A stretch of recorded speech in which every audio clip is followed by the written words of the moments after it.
یقیناً ہر قسم کی تعریف اللہ کے لیے ہے، ہم اس کی حمد بیان کرتے ہیں، اس سے مدد مانگتے ہیں، مغفرت طلب کرتے ہیں، ہم اپنے نفسوں کی برائیوں اور برے اعمال سے اللہ کی پناہ چاہتے ہیں۔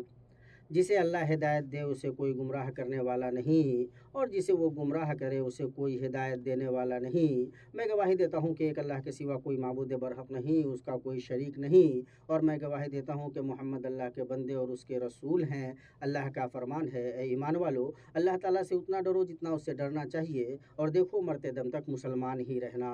اے لوگو، اپنے پروردگار سے ڈرو جس نے تمہیں ایک جان سے پیدا کیا اور اسی سے اس کی بیوی کو پیدا کر کے ان دونوں سے بہت سے مرد اور عورتیں پھیلا دیں۔ اس اللہ سے ڈرو جس کے نام پر ایک دوسرے سے مانگتے ہو، اور رشتے ناطے توڑنے سے بھی بچو، بے شک اللہ تعالیٰ تم پر نگہبان ہے۔ اے ایمان والو، اللہ تعالیٰ سے ڈرو اور سیدھی سیدھی یعنی سچی باتیں کیا کرو، تاکہ اللہ تعالیٰ تمہارے کام سنوار دے اور تمہارے گناہ معاف فرما دے، اور جو بھی اللہ اور اس کے رسول کی تابعداری کرے گا اس نے بڑی مراد پالی۔ اما بعد، اے لوگو، اللہ تعالیٰ کا تقوی اختیار کرو کہ بے شک تم تقوی کے مکلف بنائے گئے ہو۔ اللہ کی خوشنودی کے لیے مخلص ہو جاؤ کہ تم سے اس کا مطالبہ کیا گیا ہے، اور اللہ کے سامنے حاضر ہونے کے لیے تیار رہو کہ تم اس کے پاس لوٹنے والے ہو۔ گفتار و کردار اور احوال میں سچ کو لازم پکڑو تاکہ تم کامیاب ہو جاؤ۔ اپنے نفسوں کا قیامت کے دن سے پہلے محاسبہ کرو۔ تمہارے سامنے تلاوت کی جا رہی اللہ کی کتاب کی آیتوں پر غور کرو۔ اللہ تبارک و تعالیٰ ان لوگوں کی تعریف کر رہا ہے جو ان چیزوں کو جوڑتے ہیں جنہیں جوڑنے کا اللہ نے حکم دیا ہے۔ اللہ تبارک و تعالیٰ کا فرمان ہے، جو اللہ کے عہد و پیمان کو پورا کرتے ہیں اور قول و قرار کو توڑتے نہیں، اور اللہ نے جن چیزوں کو جوڑنے کا حکم دیا ہے وہ اسے جوڑتے ہیں، اور وہ اپنے پروردگار سے ڈرتے ہیں اور حساب کی سختی سے خوف کھاتے ہیں، اور وہ اپنے رب کی رضامندی کی طلب کے لیے صبر کرتے ہیں اور نمازوں کو برابر قائم رکھتے ہیں، اور جو کچھ ہم نے انہیں دے رکھا ہے اسے چھپے کھلے خرچ کرتے ہیں اور برائی کو بھلائی سے ٹالتے ہیں، انہی کے لیے عاقبت کا گھر ہے۔ ہمیشہ رہنے کے باغات جہاں یہ خود جائیں گے، اور ان کے باپ دادوں اور بیویوں اور اولادوں میں سے بھی جو نیکوکار ہوں گے، ان کے پاس فرشتے ہر دروازے سے آئیں گے، کہیں گے تم پر سلامتی ہو، صبر کے بدلے کیا ہی اچھا بدلہ ہے اس دار آخرت کا۔ اللہ کے بندو، اللہ نے تمہیں جنتوں کی طرف بلایا ہے، تو اس دعوت پر لبیک کہنے والے کہاں ہیں؟ ان اعمال اور ان کے کرنے والوں کی تعریف کی ہے تو عمل کرنے والے کہاں ہیں؟ یاد رہے کہ وہ لوگ جو ان چیزوں کو جوڑتے ہیں جنہیں اللہ نے جوڑنے کا حکم دیا ہے، وہی لوگ اللہ پر ایمان رکھنے والے ہیں۔ رسول اللہ صلی اللہ علیہ وسلم اور جو وہ کچھ لے کر آئے ہیں اس کی تصدیق کرنے والے اور نیک اعمال کرنے والے ہیں۔ وہ اپنے رب کی خشیت رکھتے ہیں اور ڈرتے ہیں، برے حساب سے گھبراتے ہیں اور بچتے ہیں۔ اللہ نے جسے جوڑنے کا حکم دیا انہیں جوڑتے ہیں، جیسے نیکیوں پر صبر، وہ نفسوں کو صبر دلاتے ہیں اور محرمات کو چھوڑنے پر نفسوں سے جہاد کرتے ہیں، قرابت داریوں اور رشتوں کو جوڑتے ہیں، فقیروں، پڑوسیوں اور یتیموں کے ساتھ احسان کرتے ہیں، ماں باپ کے ساتھ حسن سلوک کرتے ہیں، برائیوں اور بے حیائیوں سے برات کرتے ہیں، بھلائی کا حکم دیتے ہیں اور برائی سے روکتے ہیں، اور اللہ کو خوب یاد کرتے ہیں، اور اللہ کا ذکر سب سے بڑا ہے۔ علامہ سعدی رحمہ اللہ نے فرمایا، اس کا تعلق ہر چیز سے ہے جسے جوڑنے کا اللہ نے حکم دیا ہے، جیسے اللہ پر اس کے رسول صلی اللہ علیہ وسلم پر ایمان، اللہ اور اس کے رسول صلی اللہ علیہ وسلم سے محبت، صرف اسی ایک وحدہ لا شریک لہ کی عبادت، اور اس کے رسول صلی اللہ علیہ وسلم کی اطاعت، اور وہ لوگ اپنے باپ ماں کے ساتھ قول و فعل کے ذریعے اچھے سلوک سے اور نافرمانی نہ کر کے صلہ رحمی کرتے ہیں، تعلق داروں اور رشتہ داروں کے ساتھ قول و فعل کے ذریعے نیکی کر کے رشتہ نبھاتے ہیں، اور اپنی بیویوں اور دوستوں کے دنیاوی و دینی حقوق پورے طور پر ادا کر کے صلہ رحمی کرتے ہیں، اور وہ سبب جو بندے کو اس چیز کو جوڑنے والا بناتا ہے جسے اللہ نے جوڑنے کا حکم دیا ہے، وہ ہے اللہ کی خشیت اور یوم الحساب کا خوف۔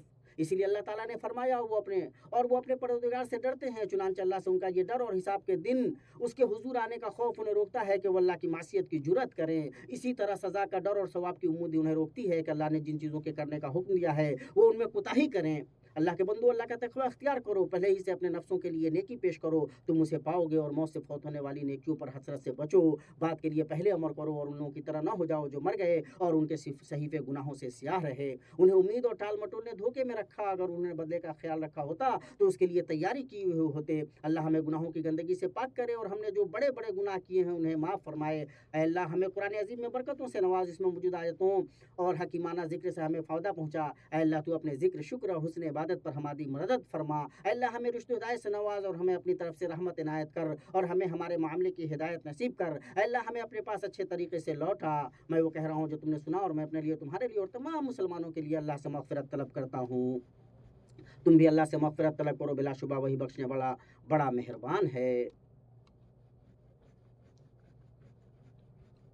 ہر قسم کی تعریف اللہ کے لیے ہے جو تمام جہانوں کا رب ہے۔ میں گواہی دیتا ہوں کہ ایک اللہ کے سوا کوئی معبود برحق نہیں، اس کا کوئی شریک نہیں، اور میں گواہی دیتا ہوں کہ ہمارے سردار اور نبی محمد اللہ کے بندے اور اس کے رسول ہیں۔ اللہ نے آپ کو فضیلت سے نوازا، چنا، عطا کیا اور خوش کیا، اور اپنے دین کو بقیہ تمام دینوں پر غالب کیا۔ اللہ نے آپ کے ذریعہ دین کو کامل کیا اور نعمت تمام کی، پھر آپ کو وفات دی اور رفیق اعلیٰ سے قریب کیا۔ اے اللہ درود و سلام نازل کر اپنے بندے اور رسول محمد اور ان کے آل و اصحاب پر، اور جنہوں نے اچھے طریقے سے ان کی پیروی کی ان پر۔ اما بعد، لوگوں اللہ کا کما حق تقوی اختیار کرو، بکثرت ذکر، شکر اور بکثرت صدقہ سے اپنے اور رب کے بیچ کے معاملات کو جوڑو۔ تمہیں روزی دی جائے گی، تمہاری مدد کی جائے گی اور تمہارے شکستہ کو جوڑا جائے گا۔ اپنی آخرت کے لیے اپنی دنیا سے زیادہ راہ لے لو، اپنی صحت سے مرض کے لیے، اپنی فرصت سے اپنی مشغولیت کے لیے، اپنی مالداری سے اپنی فقیری کے لیے، اپنے امن سے اپنے خوف کے لیے، اور اپنی خوشی سے اپنے غم کے لیے سامان لے لو، کیونکہ معاملات ہمیشہ ایک ہی طریقے پر نہیں رہتے ہیں، حالتیں کتنی زیادہ برعکس طور پر بدلتی ہیں۔ یہ دن ہے جو لوگوں کے درمیان عدالتیں بدلتے ہیں۔ اللہ سے مدد، ہدایت اور توفیق و درستی طلب کرو۔ تمام معاملات اس کے ہاتھ میں ہیں، بندے کے ہاتھ میں صرف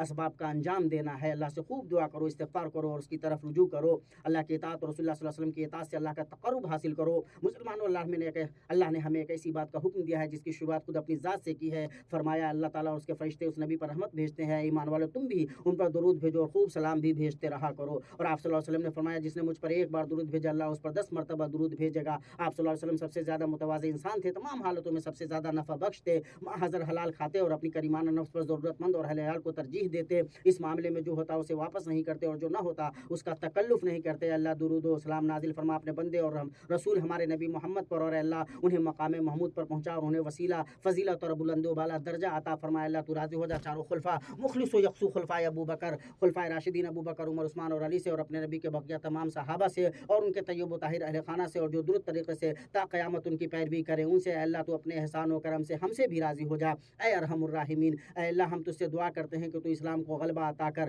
اے وہ ذات جس نے اپنی رحمت سے اپنے بندوں پر احسان کیا، اور یہ کہ مسلمانوں کی شان بلند کر، اور تو ان دونوں کو اپنی عنایت و توفیق سے نواز جن دو لوگوں نے بہترین عمل کیا، ان دونوں یعنی خادم حرمین شریفین شاہ سلمان بن عبدالعزیز اور ان کے عالی مقام امانت دار شہزادے محمد بن سلمان کے ہاتھوں ملک و عوام کی اصلاح فرما۔